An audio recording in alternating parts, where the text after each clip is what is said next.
തമിഴ്നാട്ടിലെ ഒരു പ്രധാന നഗരമാണ് തഞ്ചാവൂർ. ചരിത്രപരമായും സാംസ്കാരികമായും വളരെയധികം പ്രാധാന്യമുള്ള ഒരു സ്ഥലം. കലയുടെയും വാസ്തുവിദ്യയുടെയും ഭൂമിയെന്നും ഇത് അറിയപ്പെടുന്നു.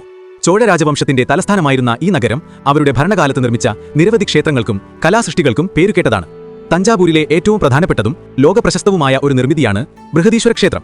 യുനെസ്കോയുടെ ലോക പൈതൃക പട്ടികയിൽ ഇടം നേടിയ ഈ ക്ഷേത്രം രാജരാജ ചോഴൻ ഒന്നാമനാണ് പണികഴിപ്പിച്ചത്. ഈ ക്ഷേത്രം കാണാൻ വേണ്ടിയാണ് തഞ്ചാവൂരിലെത്തിയ നമ്മൾ ആദ്യം പോയത്. ക്ഷേത്രത്തിന്റെ ചരിത്രവും കൗതുകവും നമ്മൾ തഞ്ചാവൂരിലെ ആദ്യ വീഡിയോയിൽ വിശദമാക്കിയിട്ടുണ്ട്. ക്ഷേത്രത്തിൽ നിന്നും നേരെ പോയത് തഞ്ചാവൂർ കൊട്ടാരത്തിലേക്കാണ്. നായിക്, മറാത്ത ഭരണാധികാരികളുടെ കാലഘട്ടത്തിൽ നിർമ്മിക്കപ്പെട്ടതാണ് തഞ്ചാവൂർ കൊട്ടാരം. ഈ കൊട്ടാര സമുച്ചയത്തിൽ ഒരു museum, art gallery, Saraswati Mahal library എന്നിവ സ്ഥിതി ചെയ്യുന്നു.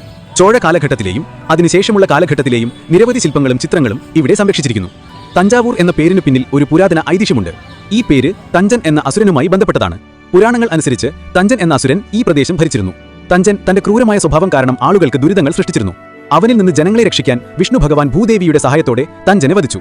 തന്റെ മരണം ഉറപ്പായപ്പോൾ തഞ്ചൻ വിഷ്ണു ഭഗവാനോട് താൻ ഭരിച്ച ഈ സ്ഥലത്തിന് തന്റെ പേര് നൽകണമെന്ന് അപേക്ഷിച്ചു. ഈ അപേക്ഷ മാനിച്ച് വിഷ്ണു ഭഗവാൻ ഈ സ്ഥലത്തിന് തഞ്ചാവൂർ എന്ന് പേരിട്ടു. ചുരുക്കത്തിൽ തഞ്ചൻ എന്ന അസുരന്റെ പേരിൽ നിന്നാണ് തഞ്ചാവൂർ എന്ന പേരുണ്ടായത്. ഇത് കേവലം ഒരു ഐതിഹ്യം മാത്രമാണെങ്കിലും ഈ കഥ നഗരത്തിന്റെ സാംസ്കാരിക ചരിത്രത്തിൽ വളരെ പ്രധാനപ്പെട്ട ഒന്നായി കണക്കാക്കപ്പെടുന്നു. തഞ്ചാവൂരിന്റെ ചരിത്രത്തിലെ ഏറ്റവും പ്രധാനപ്പെട്ട കാലഘട്ടമാണ് ചോഴ സാമ്രാജ്യത്തിന്റെ ഭരണകാലം. 9ാം നൂറ്റാണ്ടിൽ വിജയാലയ ചോഴനാണ് തഞ്ചാവൂരിനെ ചോഴരുടെ തലസ്ഥാനമായി മാറ്റിയത്.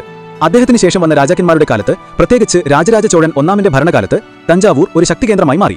ചോഴയുടെ ഭരണത്തിന്റെ ഔന്നിത്യം വിളിച്ചോതുന്ന നിർമ്മിതിയാണ് ബൃഹദീശ്വര ക്ഷേത്രം. ചോഴ സാമ്രാജ്യത്തിന്റെ പതനത്തിന് ശേഷം തഞ്ചാവൂർ പാണ്ഡ്യന്മാർ, വിജയനഗര സാമ്രാജ്യം, നായിക് രാജാക്കന്മാർ, പിന്നീട് മറാത്ത രാജാക്കന്മാർ എന്നിവരുടെ കൈകളിലൂടെ കടന്നുപോയി. ഈ ഓരോ ഭരണകാലത്തും നഗരം അതിന്റെ തനിതായ സാംസ്കാരിക പൈതൃകം നിലനിർത്തി.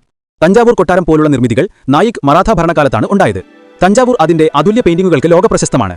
ചിത്രങ്ങളിൽ സ്വർണ്ണ ഇലകളും വിലയേറിയ കല്ലുകളും ഉപയോഗിക്കുന്ന ഈ കലാരൂപം ചോഴ ഭരണകാലത്താണ് ആരംഭിച്ചത്. കർണാടക സംഗീതത്തിന് തഞ്ചാവൂർ നൽകിയ സംഭാവനകളും വളരെ വലുതാണ്. നിരവധി പ്രഗത്ഭരായ സംഗീതജ്ഞർക്ക് ജന്മം നൽകിയ സ്ഥലമാണിത്. തഞ്ചാവൂർ അതിന്റെ തനിതായ വിഭവങ്ങൾക്കും പേരുകേട്ടതാണ്. രുചികരമായ തമിഴ് ഭക്ഷണം ഇവിടെ ലഭ്യമാണ്. തഞ്ചാവൂർ ചരിത്ര പ്രാധാന്യമുള്ള ഒരു സ്ഥലം മാത്രമല്ല, കലയുടെയും വാസ്തുവിദ്യയുടെയും മകുടോദാഹരണങ്ങൾ സംരക്ഷിച്ചു പോരുന്ന ഒരു നഗരം കൂടിയാണ്. ചരിത്രവും കലയും ഒരുപോലെ ഇഷ്ടപ്പെടുന്ന സഞ്ചാരികൾക്ക് തഞ്ചാവൂർ ഒരു മികച്ച യാത്രാനുഭവമായിരിക്കും.